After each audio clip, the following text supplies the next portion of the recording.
Good morning, everybody. We are going to visit my friend Craig today. He is a printmaker here in Southern Appalachia. He makes really cool art and the process is really dope, and I just want to show you guys. So let's go check it out. On the road, I've been away for far too long, but now I'm on my way back home. I hear the west winds calling.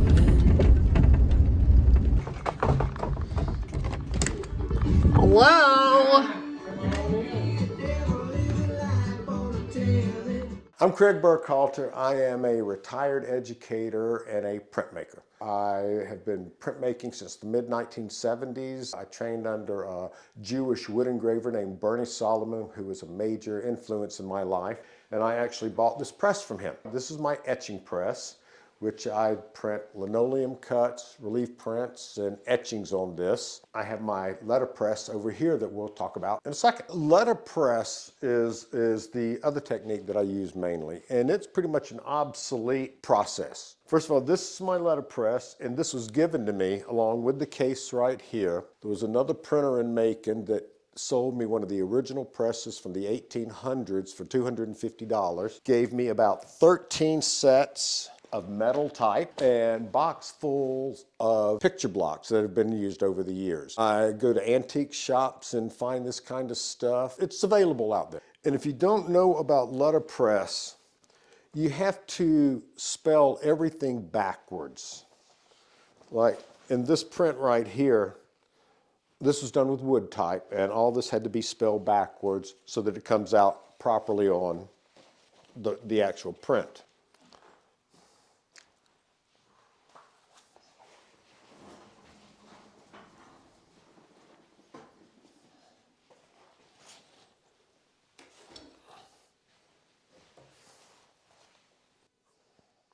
These are made out of wood? Yes. Cool. This is called orphan type. Over the years, people lose pieces of their type, and maybe years afterwards, they sweep it all up off the floor. And I collect this orphan type.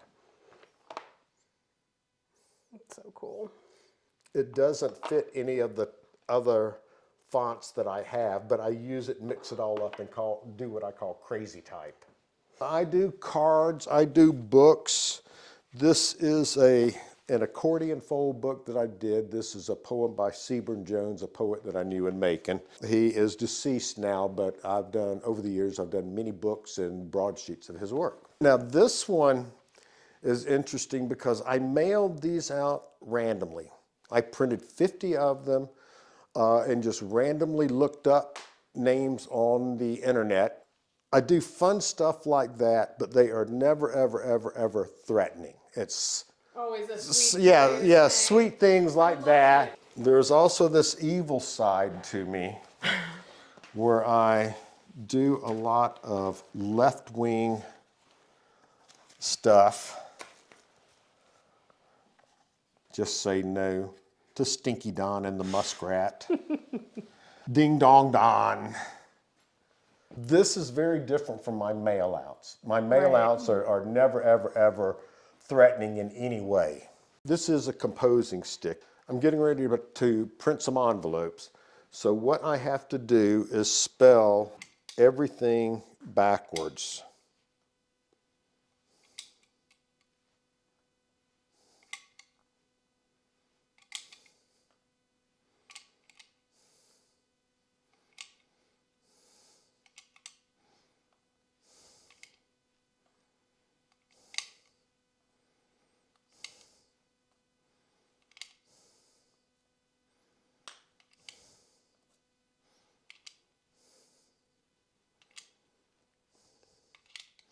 Okay, that says man and dog press. That's what I call my printing studio. And I'd already set this up, so it's not like I have to go through measuring everything and whatnot, because I kind of knew this was coming up.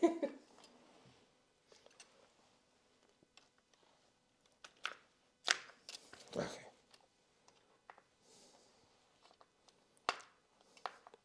After you have all the letters set in place, they still kind of wiggle around a little bit. So I'm going to tighten this down, and that holds it down. Oh, this is like a little... Yeah, this is called a coin, but you just tighten it down.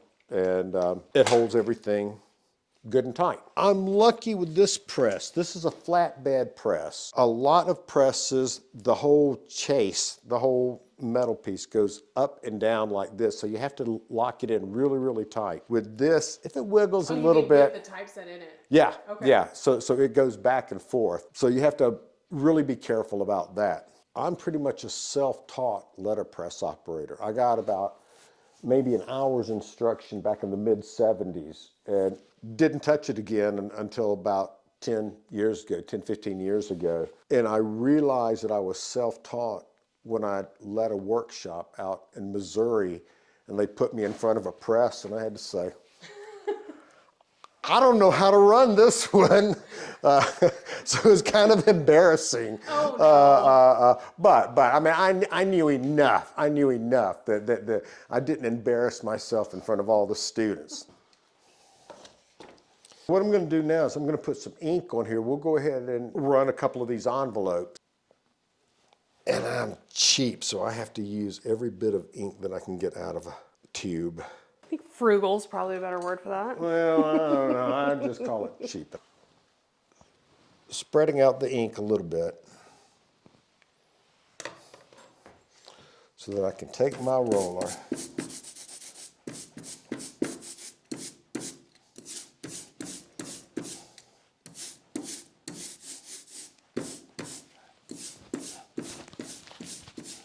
Normally I would have used a smaller roller than this, but this will also work on the next process that I was going to show you. So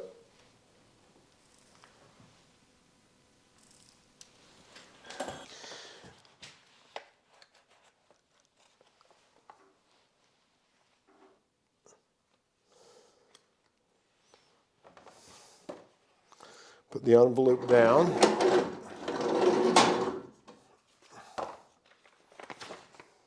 And there you go. Brilliant. Technically, that's not the best print in the world. Why not? I mean, there's tiny, tiny, tiny little things. So what I'm going to do is come up on the pressure a little bit. And I also had a little bit too much ink, so I'm going to take some off. And try another one.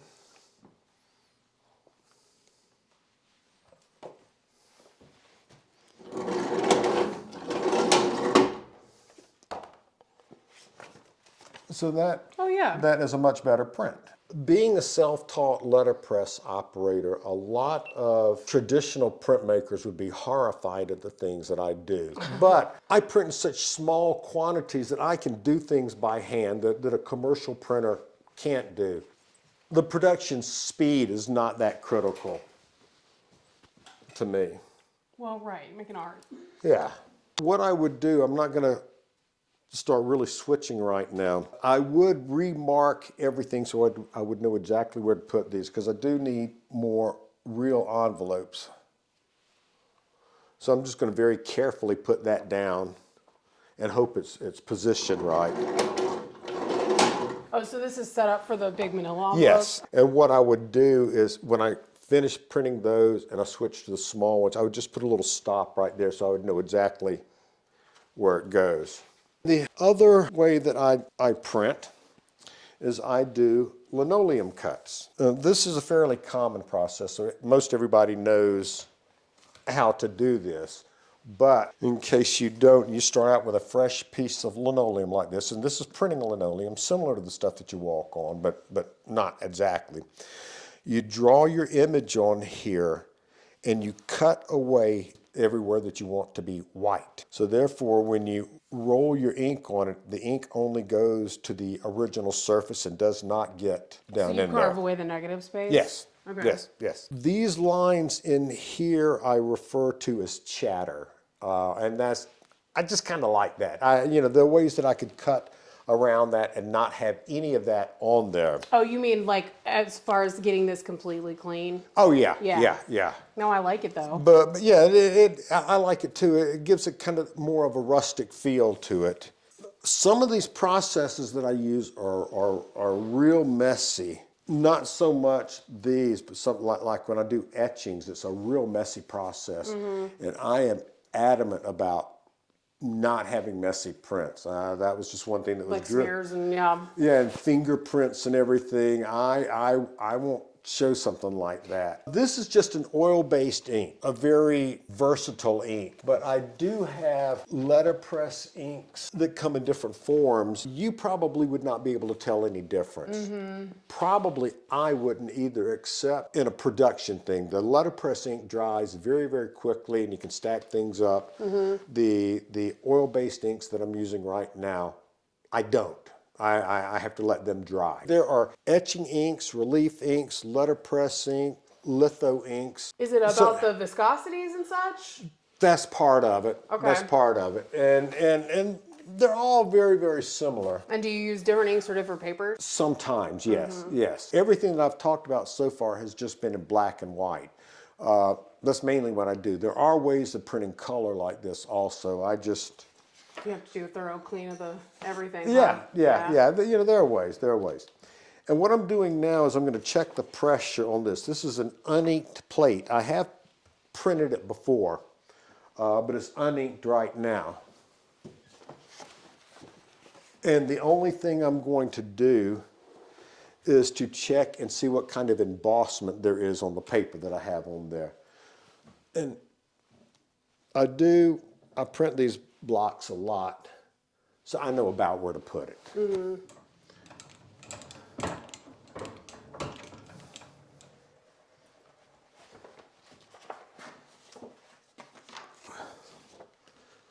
So you can't really tell anything, but there is an embossment on there. Yeah, I can see it a little bit. Yeah. Yeah. When relief prints like this are being printed, the common thing is to have the plate face up like this and the paper on top of this, so you do have that slight embossment. I print it face down. Okay. And there isn't really an embossment. So that's just kind of a quirk of mine. That is another thing that a traditional printmaker might be horrified at me doing. I mean, you make the print, right? The print. Oh, is yeah. Yeah. Okay. This is a paper from Nepal called Lakta, and this has these marigold inclusions on it. I like it a lot. And I'm printing these for the Bartram Trail Society, and they like it too.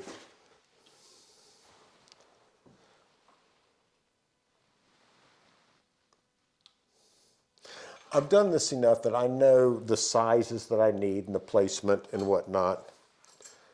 So I have to get this other piece of paper.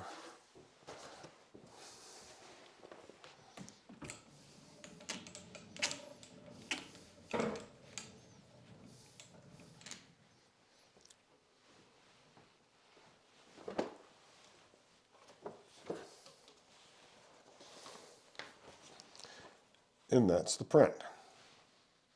Looks so good. And these are just cards for them to send out, or? Yes, yes. And then this will be, I will do the letterpress work on there. And then fold it over. And fold it over. And put a white insert in here for them to actually write on. Because this paper is nice, I like it, but it's not good to write on. It's not good to write on. This particular one, I'm not pleased with. Okay. The ink was a little bit too light on there. I see. So what I would do in that case, it could be that I didn't put enough ink on the block. It could be that the pressure needed to be down a little bit. So I'm going to make sure. And the block is a little bit bigger than the paper, so I have to remember to wipe the extra ink off each time. It comes off the edges. So, I don't know if it was too little ink or too much or too little pressure, but I made sure that I put more ink on it that time, and I'm going to come down on the pressure some.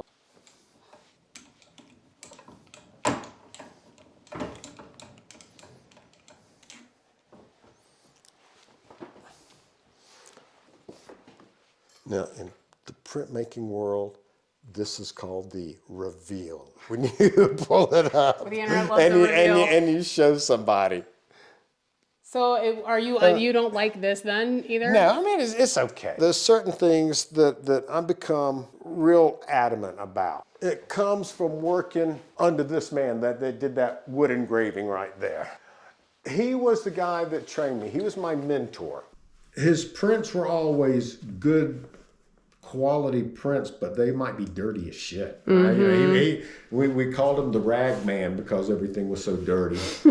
How long will the ink stay wet? Could you add like... Yeah, you can add a dryer to it, but most of the time I don't worry about that. If it's something that I'm in a hurry to do, then I will use letterpress ink. But I have learned the joys of doing things in a timely manner. You hear people all the time say shit like, "Oh, I like being having a deadline. I work really hard." Yeah, but that's when I screw up. Yeah. You know, so another thing that I am adamant about is keeping my tools clean. Me too. That is critical for me. So what do you use, mineral spirits? or- Yes. Another thing about my printmaking is this is the only toxic chemical that I have in my studio. That's pretty great. My mentor, Bernie Solomon, died in early death. He was Jewish and they had to bury him within a certain amount of time, so they did not do an autopsy on him. So it was never fully determined how he died. But printmakers handle probably the nastiest combination of chemicals of any of the arts. So many years ago, I started moving towards a non-toxic studio because of Bernie and because of the stuff that I you read. keep breathing that So stuff. yeah, this is it. And I only use that to clean. And while watching somebody clean their tools is not a very fun thing. That's part of the process. Yeah.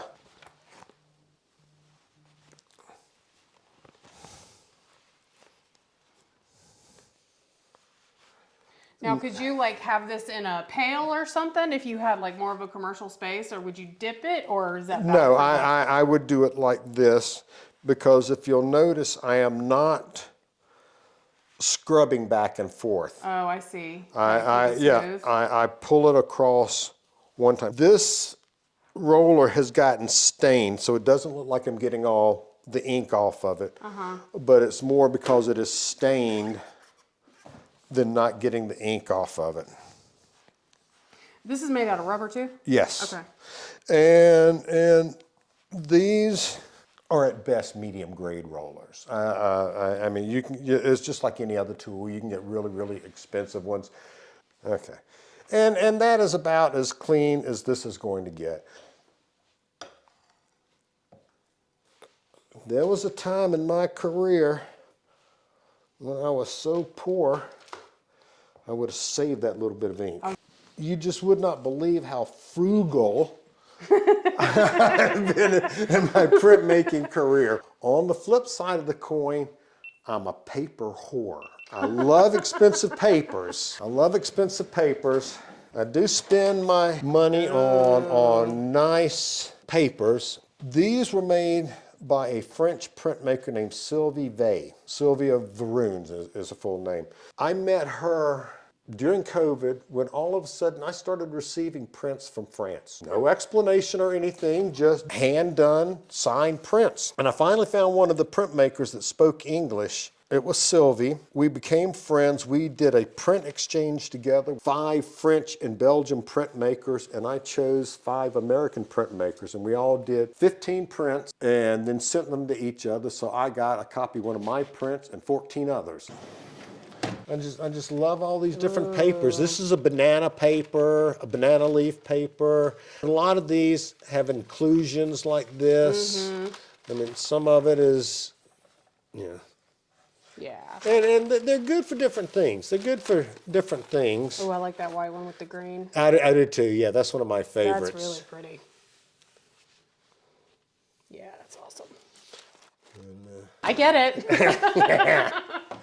let me see.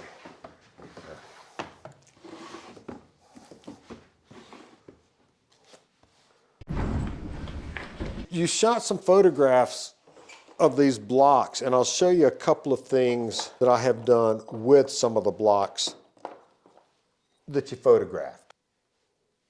Almost every one of these are antique. There has been only maybe 2 that I've had made. But I find them online, find them in antique places, a variety of things. I have definitely considered bringing home typeset at different times, and have been like, I don't have a press. So Well, if you find any, you bring it to me, and Okay. I'll purchase it from you. okay. And, sometimes it's just something like this. Sometimes it's something like this, faux news. I'm constantly amazed at the media. We're constantly spewing things right or left. Here is one specifically for that. Yeah. And if you'll see, it's signed both ways, and it's the exact same thing either way you turn. So the little things like that in some of my work. This is a piece where I've used this little man, and I got the hands in this somewhere, and the little girl. I use this little man a lot. I call him my dandy because he's dressed like a dandy. He is. I'll ink him up, then I will put a piece of paper on his head so he's printed headless, and then I'll go back and print that on there. I was doing that one night, and I had all these little severed heads falling down. So I ended up doing this in response. And it's very subtle because I altered this woman's hands to where she's holding a bloody knife. And I swear I don't understand why women have not risen up against us and cut our heads off already. So, I mean, it's a legitimate question.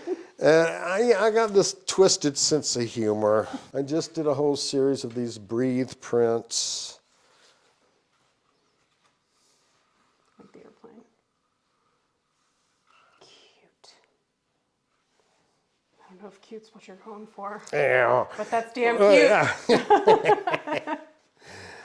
And I weigh a lot between money and art. I'm not a good capitalist. Yeah, me neither. This is from this, and I take a lot of these through different processes. Some of them are very traditional and tame. This was a music festival that Maria Lovelace put on here in Clayton. She was running for office, and she put together this music festival, and that was just something. It's a cool flyer. Yeah. Man and dog press. I like that I one. get up early in the morning and I face east, and I watch the sun come up over the mountains.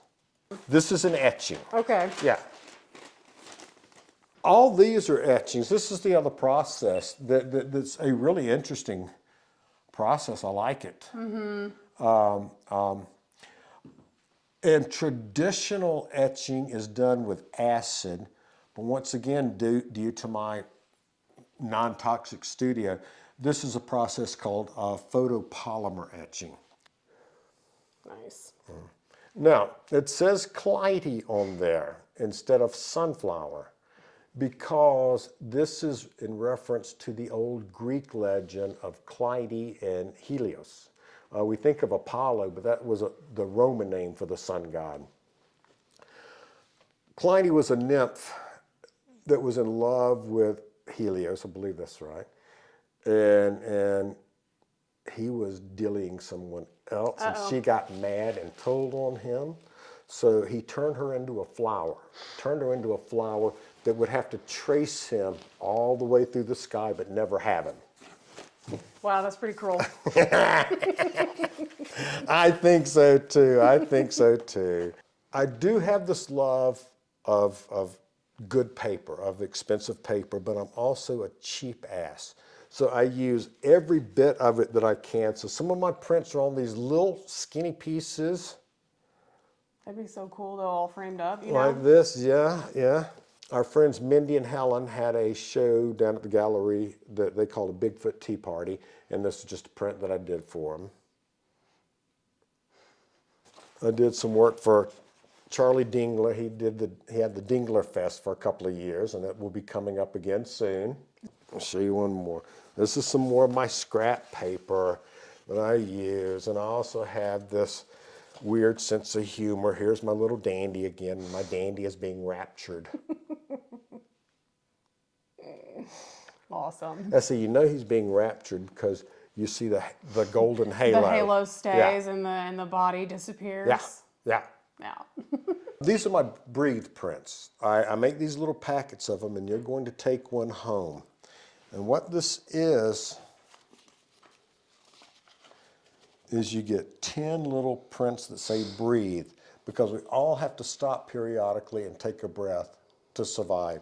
So you get one for yourself and 9 to give to your friends that need to be told to stop and take a breath. I love it. These are done on a Japanese paper called Hosho, which is one of my favorite papers. It feels it's so so nice and good. soft, and it works so well with Breathe. And the little packets that I make for them is tie paper. And something that I'm not supposed to tell anybody, you're supposed to discover yourself, are the knots tied in this pattern. It's 143, which means I love you. So every time you close one of these up, you run your fingers down that and you know that I love you. Well, this was fun. Well, yeah, I had fun too. Thanks for having me. We gotta spend the day actually making art one day and not making a video. Well, that would be great. You know, this was all printing that we talked about. My drawings are strange and bizarre. They are nothing like... Well, we'll come back around and we'll do a video about the drawings. I can talk all day long. So. Well, guys, that was a fun trip to Craig's, right? Cool studio. I really enjoyed learning about it. I can't wait to get back over there and try a couple of other techniques and really get to play. I hope you guys enjoyed it. If you feel like it, you could subscribe. That would be awesome. It helps my little baby channel grow. And I'll see you guys next week. Bye.